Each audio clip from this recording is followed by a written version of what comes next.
పితా పుత్ర పవిత్రాత్మ నామమున ఆమెన్.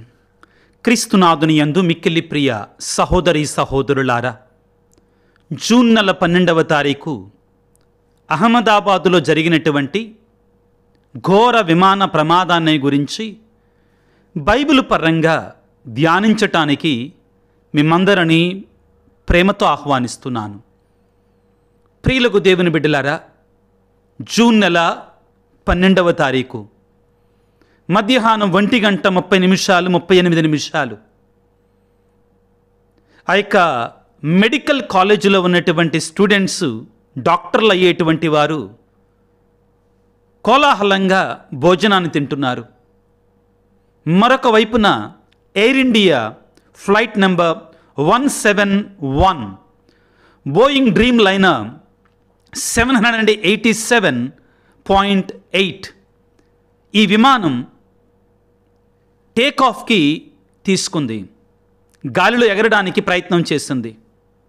దానిలో సుమారుగా 242 మంది ప్రయాణికులైతేనేమి, అదేవిధంగా క్రూ మెంబర్స్ అయితేనేమి, హెల్పర్స్ అయితేనేమి 242 మంది ప్రయాణం చేస్తున్నారు. ప్రియులకు దేవుని బిడ్డలారా, అన్నీ సజావుగా ఉన్నాయి అనుకున్న తరుణంలో ఒక విషాదకరమైనటువంటి మహాబాధాకరమైన దుఃఖకరమైన సంఘటన మనందరం కూడా చూసాం. ముఖ్యంగా ప్రియులకు దేవుని బిడ్డలారా, ఇటువంటి సంఘటనలు జరిగినప్పుడు మానవాళి అంతా కూడా ఒక్కసారిగా కంగారు పడుతుంది, బాధ వేదనకి గురి అవుతుంది. నా జీవితంలో కూడా ఎక్కువగా నేను విమాన ప్రయాణాలు చేస్తుంటాను కాబట్టి ఒక్క సందర్భంలో మాత్రం ఇటువంటి ప్రమాదం కాకపోయినా కానీ ప్రమాదం లాంటిది జరిగింది. నేను 2018-19 సంవత్సరాలలో ఫ్రాంక్ఫర్ట్ నుంచి, జర్మనీలో ఉన్న ఫ్రాంక్ఫర్ట్ నుంచి ఢిల్లీకి వచ్చిన తర్వాత ఢిల్లీ నుంచి హైదరాబాద్కు వస్తున్నటువంటి ఎయిర్ ఇండియా ఫ్లైట్ వాళ్ళు చెప్పారు, కొంచెం వాతావరణం సరిగా లేదు, ఒక 15 నిమిషాల పాటు కొంచెం పరిస్థితి అంత సజావుగా ఉండదు, కానీ పర్వాలేదు, మీరు కంగారు పడాల్సిన అవసరం లేదు, we will take care of you అన్నారు. వర్షం కుండపోతగా కురుస్తుంది, గాలి ఈదురు గాలి.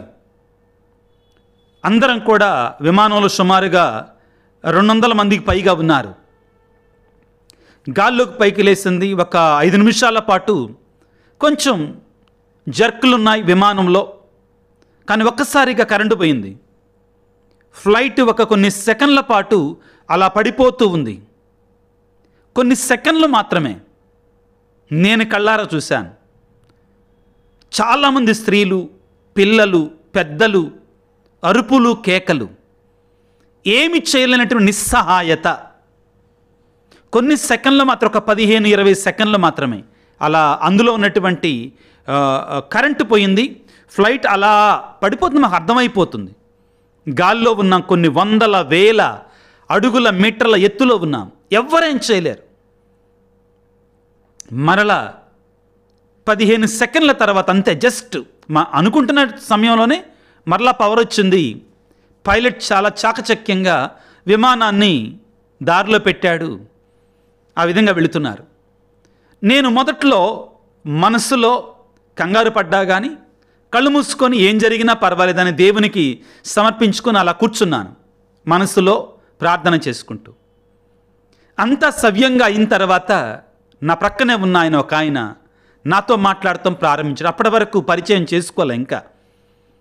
అతను నన్ను అన్నాడు, సార్ మీరు చాలా నిబ్బరంగా ఉన్నారు అంటే నేను ఒకటే మాట అన్నాను, సార్ పైకి నిబ్బరంగా ఉన్నట్టున్నా కానీ లోపల నాకు కూడా రైళ్లు పరిగెట్టినీయండి అని చెప్పాను.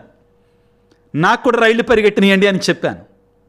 అన్న తర్వాత నిదానంగా పరిచయం చేసుకుంటే ఆ ప్రక్కన ఉన్నటువంటి ఆయన కూడా ఒక క్రిస్టియన్ పాస్టర్ గారు. ఇది నా జీవితంలో జరిగిన చిన్న సంఘటన, ప్రమాదం కాదు, బట్ ఆ క్షణంలో ఒక 15 సెకండ్ల పాటు వాతావరణం అనుకూలించాల. పైలట్ కూడా మ్యాక్సిమం ప్రయత్నం చేశాడు కాబట్టి మేము ఆ రోజున సురక్షితంగా చేరుకున్నాం. జాగ్రత్తగా ఆలకించండి. హైదరాబాద్ చేరిన తర్వాత చాలా చోట్ల పైలట్లు అంటారు ఏంటంటే, మీ ప్రయాణం సుఖవంతంగా జరిగింది అనుకుంటాను, thank you for travelling with us, మాతో కలిసి ప్రయాణం చేసినందుకు, మా యొక్క విమానంలో ప్రయాణం చేసినందుకు మీకు థ్యాంక్స్ అని చెబుతూనే మీ ప్రయాణం సుఖవంతంగా ఉందనుకుంటాను అని అడుగుతారు మమ్మల్ని. ఎప్పుడైతే pilot we hope that your flight journey is comfortable అని అడిగాడు, వెంటనే ఫ్లైట్లో ఉన్న వాళ్ళందరూ కూడా నో అని గట్టిగా అరిశారు. అంటే ఆ చిన్న, ఎందుకు చెప్తున్నానంటే నా అనుభవాన్ని, ఆ చిన్న 10-15 సెకండ్ల దానికే ఆ ఫ్లైట్లో ఉన్న వాళ్ళందరూ కూడా భయపడిపోయారు, హాహాకారాలు చేశారు, గందరగోళం అయిపోయింది. ప్రభునందు మిక్కిలి ప్రియులకు దేవుని బిడ్డలారా, ఒక మనిషి ప్రాణం పోతున్నప్పుడు, ఒక మనిషి ప్రమాదంలో చిక్కుకున్నప్పుడు ఎంత వేదనకి, ఎంత భయానికి, ఎంత ఆందోళనకి, ఎంత కంగారికి గురి అవుతాడు ఊహించుకోవచ్చండి. ఆ 242 మంది విమానంలో ఉన్నటువంటి వారు 171 ఎయిర్ ఇండియా ఫ్లైట్లో జూన్ 12వ తారీఖున అహ్మదాబాద్ నుండి ఇంగ్లాండ్ వెళుతున్నటువంటి ఆ ఫ్లైట్లో ఉన్న ఆ 242 మంది ప్రయాణికులు ఎంతగా ఆవేదనకు గురి అయి ఉంటారు. ఈ మధ్యలో ఆ ఫ్లైట్ను నడిపించినటువంటి పైలట్ చివరిలో చేసినటువంటి ఆ మాటలు రికార్డింగ్ బయటికి వచ్చింది. ఆ రికార్డింగ్ వింటుంటేనే కొంచెం ఒళ్ళు గగురు పడుతుంది ప్రియులకు దేవుని బిడ్డలారా. ఆ తర్వాత ఇంకా బాధాకరమైన విషయం, ఆ విమానం వెళ్ళి ఈ డాక్టర్స్ అవ్వబోతున్నటువంటి మెడికల్ కాలేజ్ డైనింగ్ హాల్ మీద పడటం, అక్కడ ఇంకా కొంతమంది డాక్టర్లకు కావలసినటువంటి విద్యార్థులు భోంచేస్తూ ఉన్నారు. వారు ఆ రోజున మరణిస్తారని వారికి తెలియదు. అక్కడ కూడా కొంతమంది చనిపోయారు. సుమారుగా 280 మందికి పైగా అక్కడ మరణించారు అనే వార్తలు వస్తున్న. అధికారికంగా ఇంకా పర్ఫెక్ట్ నెంబర్ మనకు తెలియదు ప్రియులారా. ఏం నేర్పిస్తుంది మనకి ఈ సంఘటన? క్రైస్తవులంగా మనం ఏ దృక్కోణంలో దీనిని చూడాలి? ఏం నేర్పిస్తుంది ఒక క్రైస్తవునిగా నాకు ఈ సంఘటన ఏమి నేర్పిస్తుంది? మొట్టమొదటిది ప్రియులకు దేవుని బిడ్డలారా, నా ప్రాణాలు నావి కావు. నా ప్రాణాలు ఆ దేవుడు నాకు ఇచ్చినటువంటి ఆయనవి. ఆయనే నా ప్రాణానికి అధికారి. ఈ ప్రాణం ఎప్పుడు పోతుందో, ఏ క్షణంలో పోతుందో, ఎలా పోతుందో నేను చెప్పలేను. ఇది సత్యం ప్రియులారా.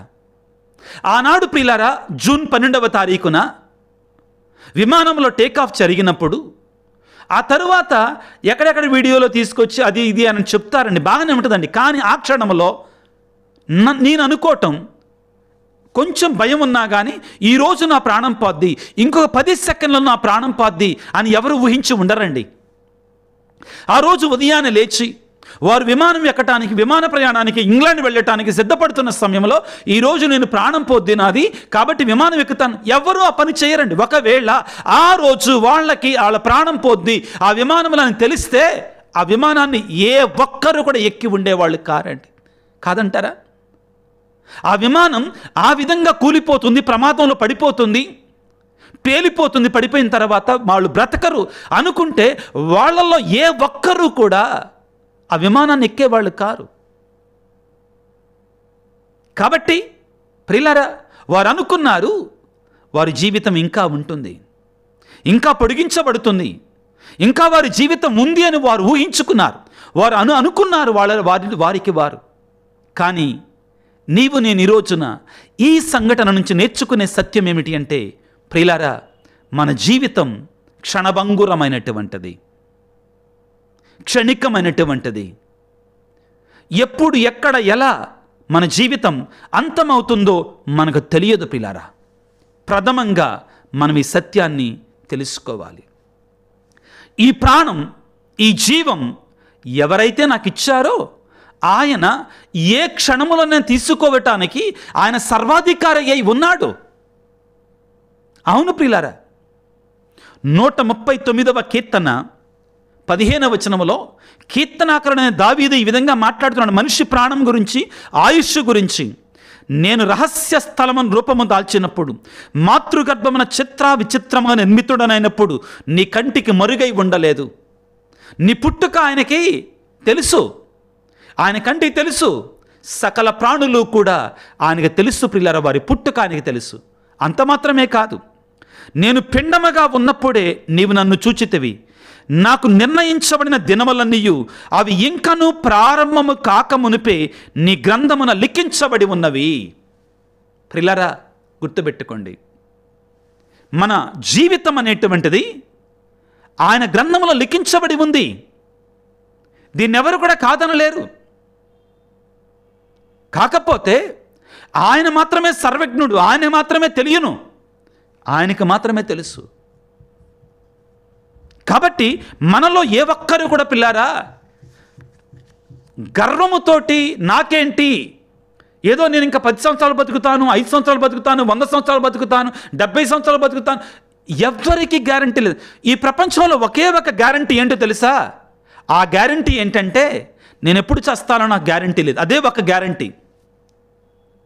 I don't know when I die, that is the only guarantee for మీ.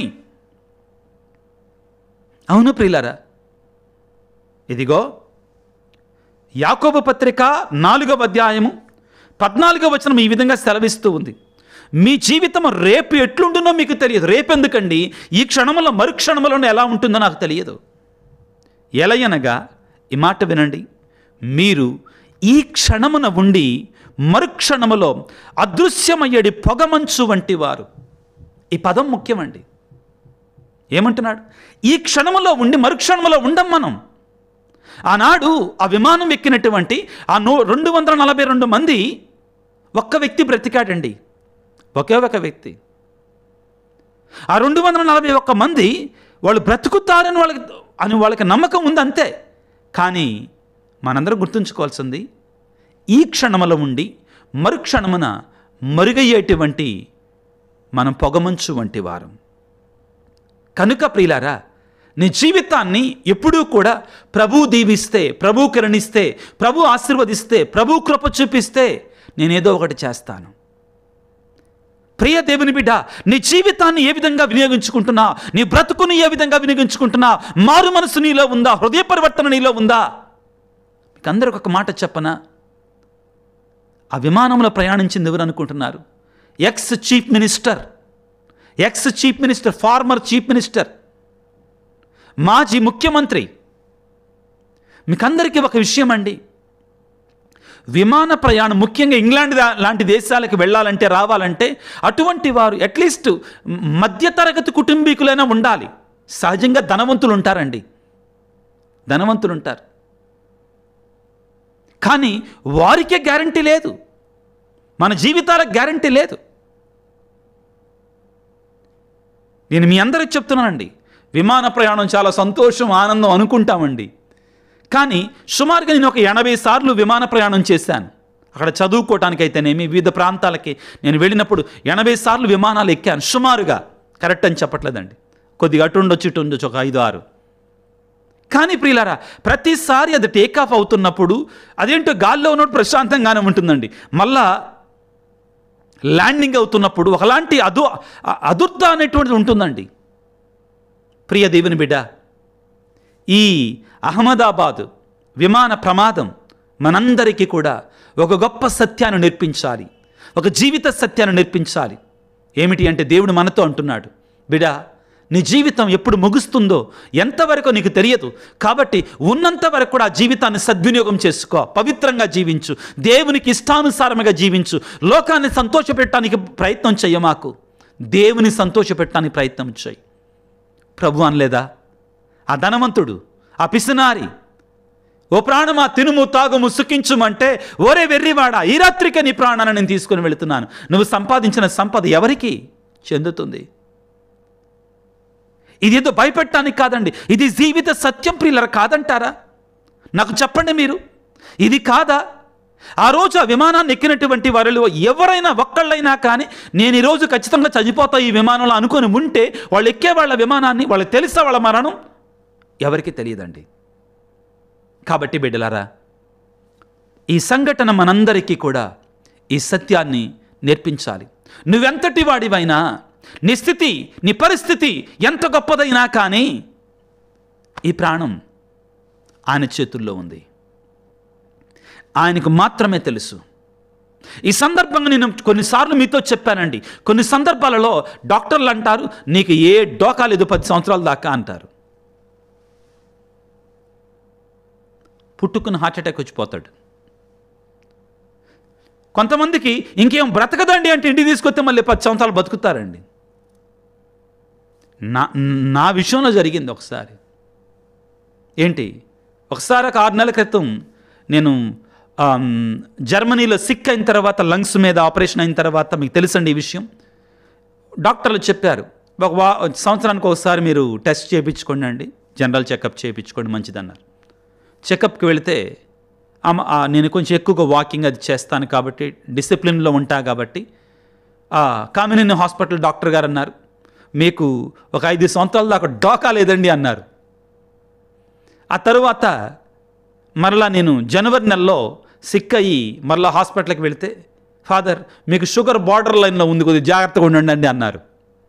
అంటే ఎందుకు చెప్తున్నానంటే ప్రియులారా, ఒక 6 నెలల క్రితం డాక్టర్ గారు అన్నారు, మీకు 5-6 సంవత్సరాల దాకా డోకా లేదండి అన్నారు.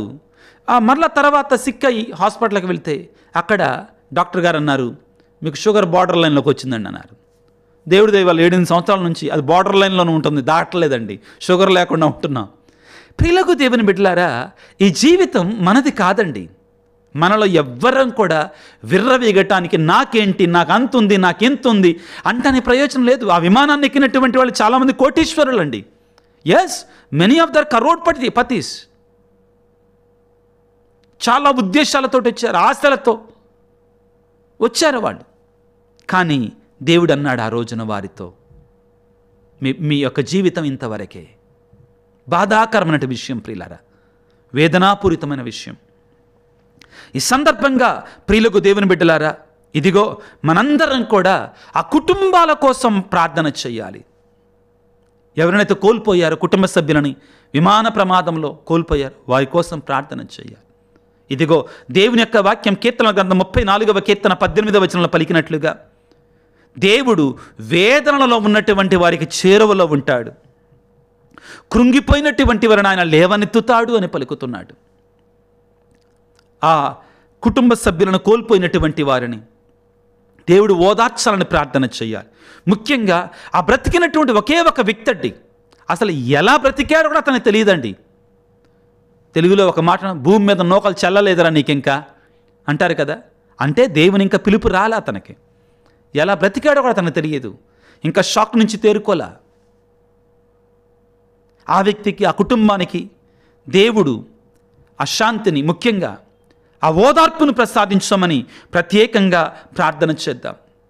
మరణించినటువంటి కుటుంబానికి వెళ్ళిన యేసు భగవానుడు లాజరు మరణించినప్పుడు మార్త మరియలని ఓదార్చాడు. పిల్లారా, ఆ కుటుంబాలకి ఓదార్పు రావాలని ప్రార్థన చేయాలి. ఈ వీడియోను నేను యాక్చువల్గా ఒక 4-5 రోజుల క్రితం జరిగిన వెంటనే చేయాలి అనుకున్నాను, కానీ నాకు సమయం దొరకలేదు.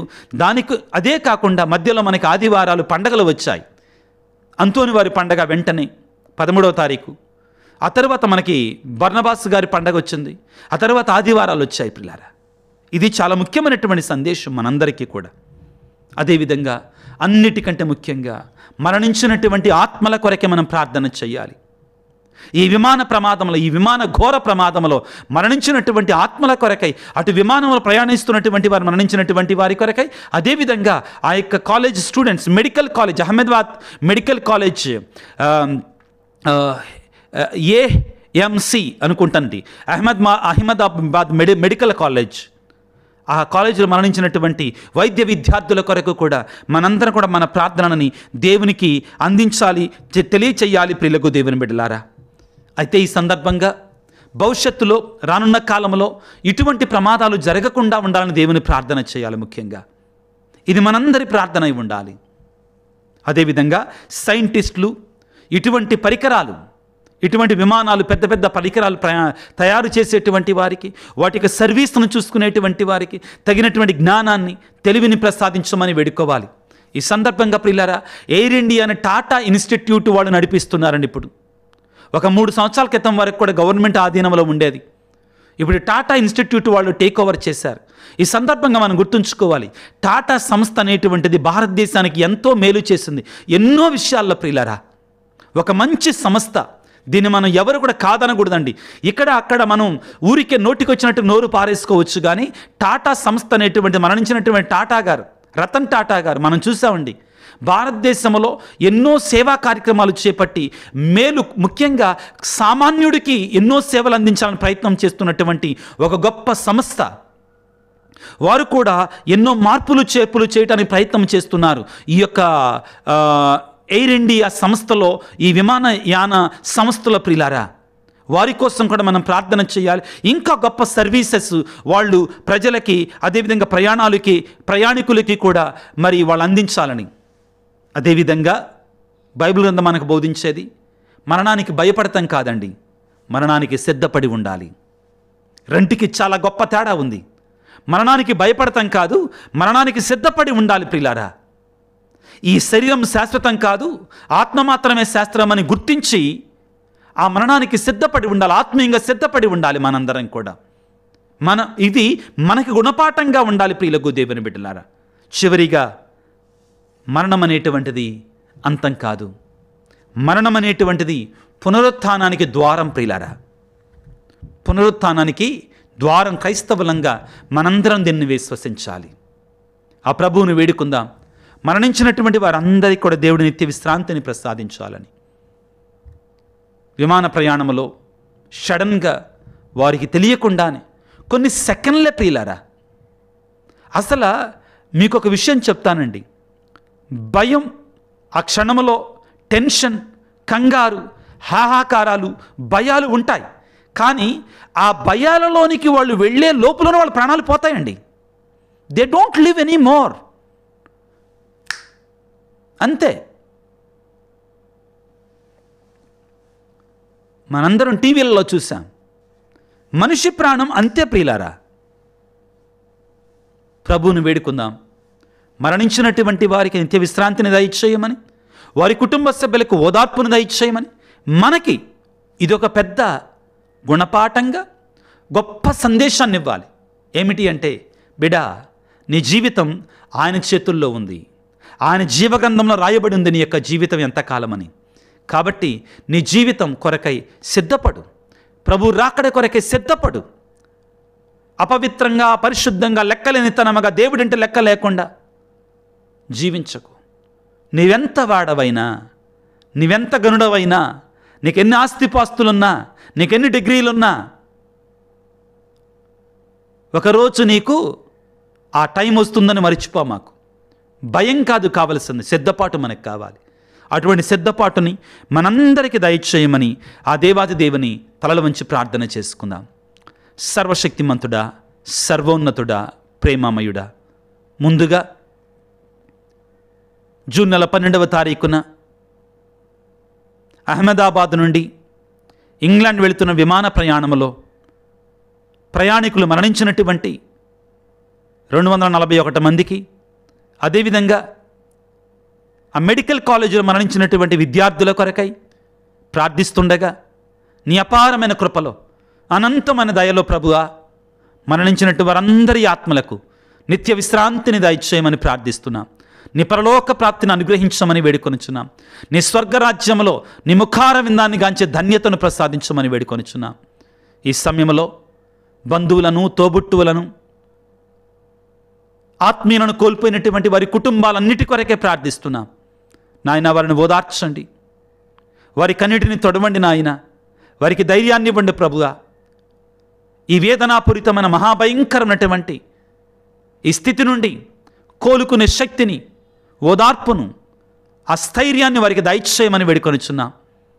నా ప్రభువా, మరణించినట్టు వైద్య విద్యార్థుల కొరకే, వారి కుటుంబాల కొరకే ప్రార్థిస్తుండగా తల్లిదండ్రులను దీవించండి నాయన. ఓదార్చలేని స్థితిలో ఉన్నారు కొంతమంది.